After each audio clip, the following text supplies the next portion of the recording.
تصور کیجئے کہ دنیا کے تمام بہترین اور ذہین ترین دماغ، مطلب سارے ماہرین اور دانشور ایک جگہ جمع ہے، اور انہیں ایک ایسا چیلنج دیا جاتا ہے جو بظاہر تو بہت سادہ سا لگتا ہے، لیکن وہ سب مل کر بھی صدیاں گزر جانے کے باوجود اسے حل کرنے میں مکمل طور پر ناکام رہتے ہیں۔ ہاں، اور یہ کوئی سائنس فکشن فلم کا منظر نہیں ہے، بلکہ یہ ایک ایسی تاریخی اور منطقی حقیقت ہے جس نے انسانی سوچ کے دھارے کو ہمیشہ کے لیے بدل کر رکھ دیا۔ بالکل، اور آج کے اس تفصیلی جائزے میں ہم بالکل اسی مقام پر کھڑے ہیں، ایک ایسا دعویٰ، ایک الزام، اور پھر اس کے جواب میں ایک ایسا چیلنج جو سچ میں انسانی عقل کو حیرت میں ڈال دیتا ہے۔ صحیح کہا آپ نے، اور ہمارے پاس جو متن ہے نا، سورہ ہود کا الہی چیلنج، یہ بظاہر صرف 2 آیات ہیں، آیت 13 اور 14، لیکن ان کے اندر جو منطقی استدلال چھپا ہے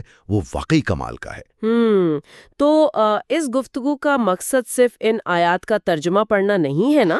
جی بالکل نہیں، ہمارا مقصد اس بات کی گہرائی میں جانا ہے کہ کس طرح یہ متن دفاعی پوزیشن لینے کے بجائے اپنے ناقدین کے اعتراضات کا سامنا کرتا ہے، اور انہیں ایک ایسا چیلنج دیتا ہے جو انسانی سوچ کے دائرے کو وسیع کر دیتا ہے۔ ارے واہ!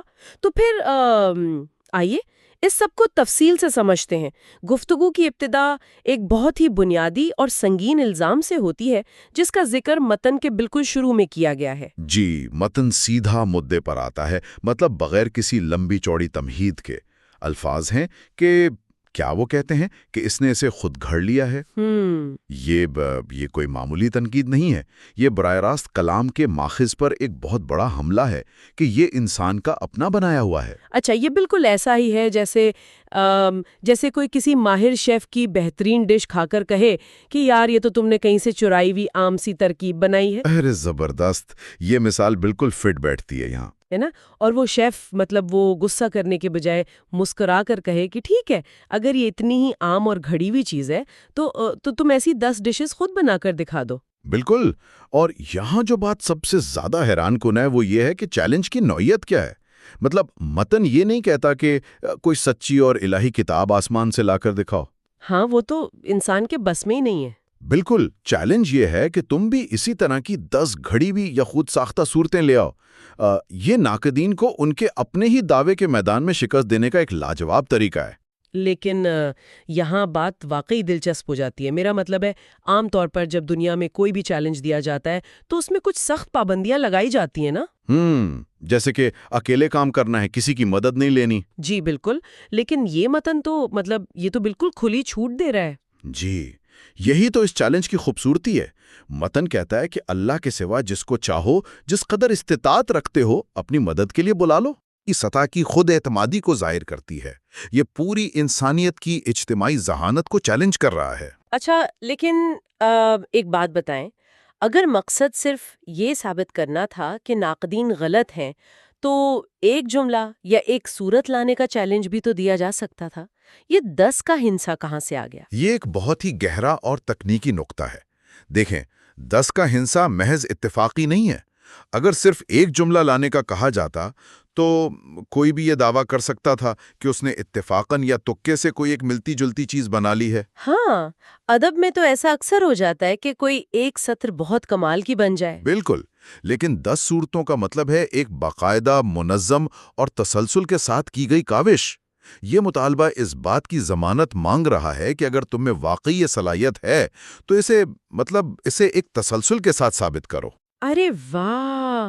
یہ نقطہ واقعی تصویر کو بالکل واضح کر دیتا ہے۔ تسلسل ہی اصل امتحان ہے، اور یہ کھلی چھوٹ جو دی گئی ہے، کیا یہ کسی خاص شرط کے ساتھ جڑی ہوئی ہے؟ جی، اور وہ شرط اس چیلنج کی بنیاد ہے۔ متن کہتا ہے، اگر تم سچے ہو، مطلب اگر تمہارا یہ دعویٰ واقعی سچا ہے کہ یہ کلام انسان کا بنایا ہوا ہے، تو پھر پوری انسانیت مل کر بھی ایسا کلام بنا سکتی ہے۔ منطق کا بہت سیدھا سا اصول ہے کہ اگر ایک انسان کوئی کام کر سکتا ہے تو یقیناً دوسرے انسان بھی مل جل کر وہ کام کر ہی سکتے ہیں۔ بالکل، اور اگر وہ نہ کر سکیں تو اس کا مطلب ہے کہ وہ کام کسی انسان کے بس کا ہے ہی نہیں۔ تو اس سب کا کیا مطلب ہے؟ جب میدان سج گیا، کھلی چھوٹ دے دی گئی، تو نتیجہ کیا نکلا؟ نتیجہ ایک بہت ہی گہری اور معنی خیز خاموشی تھا، مطلب ان کی طرف سے کوئی جواب نہیں آیا۔ اور آیت 14 بالکل اسی ناکامی کی طرف اشارہ کرتی ہے کہ پس اگر وہ تمہاری بات کا جواب نہ دے سکیں تو جان لو۔ اچھا، تو یہ محض ایک ادبی چیلنج میں ہارنے کی بات نہیں ہو رہی یہاں؟ نہیں، بالکل نہیں۔ اگر ہم اسے بڑی تصویر کے ساتھ جوڑیں تو یہ ناکامی دراصل ایک اٹل ثبوت بن جاتی ہے۔ جب پوری انسانیت اپنی تمام تر کوششوں کے باوجود جواب دینے سے قاصر رہے تو یہ ظاہر کرتا ہے کہ اس کلام کا ماخذ انسانی ہو ہی نہیں سکتا۔ صحیح، مطلب اگلا جملہ اسی حقیقت کو کھولتا ہے نا کہ یہ اللہ کے علم سے نازل ہوا ہے۔ بالکل، اور یہ وہ نقطہ ہے جہاں یہ ساری بحث ایک زمینی چیلنج سے اٹھ کر ایک کائناتی سچائی کے ساتھ جڑ جاتی ہے۔ یہ انسانی علم کی حدود اور الہی علم کی وسعت کے درمیان ایک واضح لکیر کھینچ دیتا ہے۔ میں یہاں ایک چیز پر رکنا چاہوں گی۔ متن میں یہ کیوں کہا گیا ہے کہ یہ اللہ کے علم سے نازل ہوا ہے؟ عام طور پر تو جب خدائی کام کا ذکر ہوتا ہے تو طاقت یا قدرت کی بات ہوتی ہے نا؟ بہت شاندار مشاہدہ ہے یہ آپ کا۔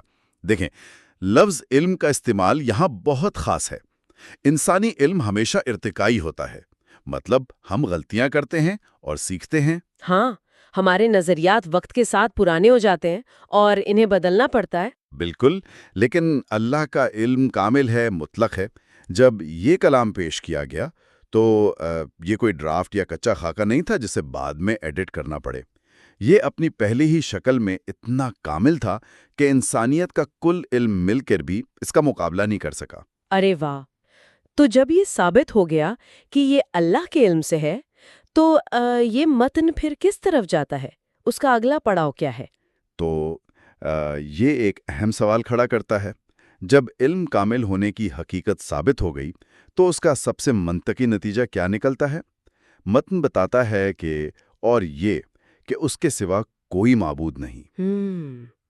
تو یہ براہ راست توحید کی طرف لے جاتا ہے۔ بالکل، اگر کائنات میں کوئی اور طاقت یا معبود ہوتا تو یقیناً اس کا بھی کوئی علم ہوتا اور وہ اس چیلنج کا جواب دینے کے لیے سامنے آ سکتا تھا۔ اچھا، تو چونکہ کوئی جواب نہیں آیا اس لیے ثابت ہوا کہ علم دینے والا اور تخلیق کرنے والا صرف ایک ہی ہے۔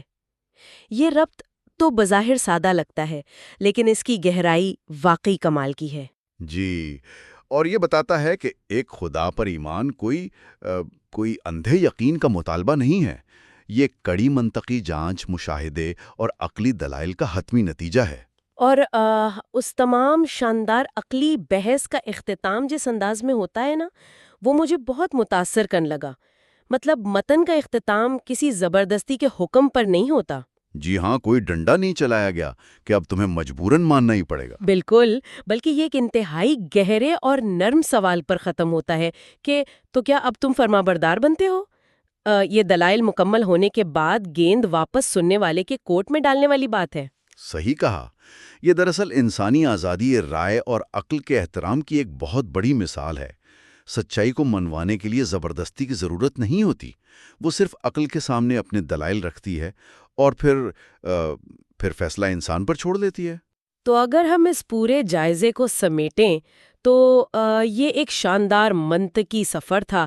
ایک الزام سے بات شروع ہوئی کہ کلام گھڑا ہوا ہے، پھر ایک کھلا چیلنج دیا گیا، اس چیلنج میں ناکامی کی پیشن گوئی کی گئی اور آخر میں علم الہی کے ثبوت پر توحید اور فرما برداری کی دعوت دی گئی۔ بالکل، اور پروگرام کے اختتام پر میں سننے والوں کے لیے ایک ایسا سوال چھوڑنا چاہوں گا جس پر واقعی غور کرنے کی ضرورت ہے۔ جی ضرور۔ ذرا اس بات پر غور کیجیے، اگر حتمی سچائی اور الہی علم اپنے ناقدین سے خوفزدہ ہونے کے بجائے انہیں اپنی تمام تر طاقت استعمال کرنے کی کھلی دعوت دیتا ہے تاکہ وہ اسے غلط ثابت کر سکیں، تو اس سے ہمیں سچائی کی فطرت کے بارے میں کیا سبق ملتا ہے؟ کیا حقیقی سچ ہمیشہ اندھے یقین کا مطالبہ کرتا ہے یا وہ کڑی سے کڑی منطقی جانچ اور پرکھ کا مسکرا کر استقبال کرتا ہے؟ ارے واہ، یہ واقعی ایک بہت گہرا اور فکر انگیز سوال ہے۔ سچائی کا پرخ اور تنقید کا مسکرا کر استقبال کرنا سچ میں ایک طاقتور تصور ہے۔